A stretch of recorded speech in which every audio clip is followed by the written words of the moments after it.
জাতীয় পার্টির হাতে রক্ত নাই, জাতীয় পার্টির হাতে দুর্নীতি নাই, জাতীয় পার্টির হাতে সুশাসন আছে।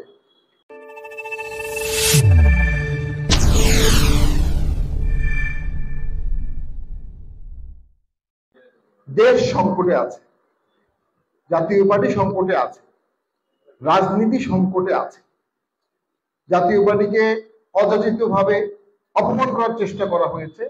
জাতীয় পার্টি ভদ্রচিতভাবে এটার ভদ্রচিত জবাব দিয়ে নিজের মর্যাদা সকলে মিলে রক্ষা করেছে এবং সেখানে রংপুর জাতীয় পার্টি অবশ্যই একটা অসাধারণ ভূমিকা রেখেছে। সারা দেশের জাতীয় পার্টি রংপুর জাতীয় পার্টির প্রতি কৃতজ্ঞ।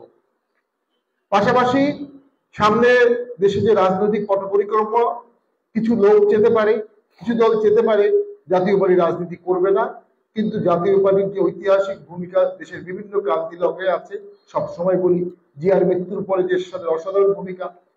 86 সালে দেশে অন্তর্ভুক্তিমূলক রাজনীতি সূত্রপাত করা। জামাত ইসলামীর সাথে আমাদের তো আপাতত দৃষ্টিতে কোনো শত্রুতা নাই। 86 সালে তো জামাত ইসলামী স্বাধীন বাংলাদেশে প্রথম ভোট করলো। কার সময়? এরশাদের সময়। তখন কি এরশাদ বলেছিল জামাত ইসলামী ভোট করতে পারবে না? তা তো বলেনি। আজকে এটা আমরা জামাত ইসলামীকে বলবো যে আপনারা প্রথম ভোট কার আমলে করেছেন। আবার 15ই ফেব্রুয়ারিতে যে কুৎসিত ভোটটা হয়েছিল, দেশের স্বার্থে জাতীয় পার্টি সেই কুৎসিত ভোটটা সম্পূর্ণ বর্জন করেছিল, সেটা আবার বিএনপি করেছিল। তাহলে ভোট নিয়ে যদি জাতীয় পার্টিকে কেউ গালি দিতে চান, বাকি দুটি দলের তো সে অধিকার নাই, তারাও ভোট নিয়ে একই রকম ছলাকলা করেছে। আমরা জনগণের স্বার্থে কাজ করেছি। হাজার হাজার লক্ষ লক্ষ কোটি টাকার দুর্নীতি হয়েছে দেশে। লুট মেশিন সরকার তৈরি করেছিল। সরকার বাংলাদেশ ব্যাংকে লুট মিশন সমর্থনের একটা প্রতিষ্ঠান করে ফেলেছিল আগের সরকার। অর্থ মন্ত্রণালয় সেখানে বসে বসে লুটের সমস্ত ডিলগুলো সাইন করতে, অ্যাপ্রুভ করতো। দেশকে দেউলিয়া করে ফেলছে।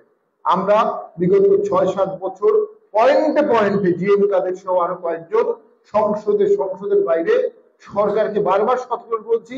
দেশকে এই সমস্ত অনিয়ম আমরা জানিয়েছি এবং বস্তুনিষ্ঠভাবে জানিয়েছি। আর বিভিন্ন সময় দেশে আন্দোলন হয়েছে, পুলিশ গুলি করেছে, পুলিশের উপরও গুলি হয়েছে।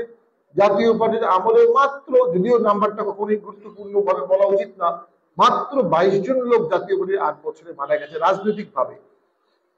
আর এই আন্দোলনেই মারা গেছে প্রায় 1-2 হাজার লোকের উপরে। জাতীয় পার্টির হাতে রক্ত নাই, জাতীয় পার্টির হাতে রক্ত নাই, জাতীয় পার্টির হাতে দুর্নীতি নাই, জাতীয় পার্টির হাতে সুশাসন আছে, জাতীয় পার্টির হাতে ক্ষমতার বিকেন্দ্রীকরণ আছে, জাতীয় পার্টির হাতে রাষ্ট্র গঠনের এজেন্ডা আছে, জাতীয় পার্টির হাতে এরশাদের তত্ত্ব আছে, জাতীয় পার্টির কাছে জিএম কাদের আছে, আর জাতীয় পার্টিতে আপনারা আছেন। আমি মনে করি যতদিন আপনারা আছেন জাতীয় পার্টি হারিয়ে যাবে না। আমরা মনে করি আপনাদের সহযোগিতায় জাতীয় পার্টি বারবার ফিরে আসবে। এখন সেই ফিরে আসার লক্ষ্যে আমাদের জানান দিতে হবে, রাজনীতিতে জানান দেওয়া প্রয়োজন। আমরা সবাই মিলে আলোচনা করেছিলাম যে রংপুরে আমরা আমাদের যদি বিশাল একটি বিভাগীয় সমাবেশ করি এবং সেই সমাবেশের মধ্যে আমরা আমাদের জনপ্রিয়তা দেখাতে পারি, এখানে দেশবাসী একটা মেসেজ পাবে, সরকার একটা মেসেজ পাবে, রাজনৈতিক দলগুলো একটা মেসেজ পাবে, বাংলাদেশ নিয়ে যারা চিন্তা করে তারা একটা মেসেজ পাবে। সেটা করতে গেলে প্রথমে যেটা দরকার আপনাদের সকলের সম্মতি। আপনারা এটা চান কিনা? আপনাদের বক্তব্যে আপনারা চান এটা? আপনাদের বক্তব্য আমরা বুঝলাম এটা আপনারা চান। আমরা পার্টির চেয়ারম্যানকে আপনাদের বক্তব্যগুলো জানাবো এবং খুব দ্রুত একটা ডেট ঠিক করবো। মোস্তফা ভাই সহ, ইয়াসির ভাই সহ সকলে মিলে আমরা একটা কমিটি করে দেন। মোস্তফা ভাই আপনি যারা এই চেয়ারম্যানের সাথে নিয়ে কথা বলবে, একটা অর্থ কমিটিও করে দেন, আপনি অর্থ কমিটিও থাকুন। এবং আমরা জানি না কিভাবে চেয়ারম্যানের সাইডে চিন্তা করছেন, আমরা চেষ্টা করব সকল উপজেলার অংশগ্রহণ যেন আমাদের এই প্রোগ্রামে থাকে, সকল উপজেলা। আমরা উপজেলা পরিষদ করেছেন এরশাদ, আমাদের চিন্তা হবে উপজেলা ভিত্তিক, শুধু জেলা ভিত্তিক না। আমরা একই সাথে এই রংপুরের টিম সহ আপনারা সকলে যাবেন। আমরা ওই সমাবেশের অন্তত 1 সপ্তাহ আগেই আশা করব 15ই ডিসেম্বরের মধ্যে আমরা আপনাদের প্রত্যেকটি জেলা ভিজিট করব। প্রত্যেকটি জেলায় ঘরোয়া মিটিং অথবা বর্ধিত সভা করব, কিভাবে এই সম্মেলনকে সফল করা যায়।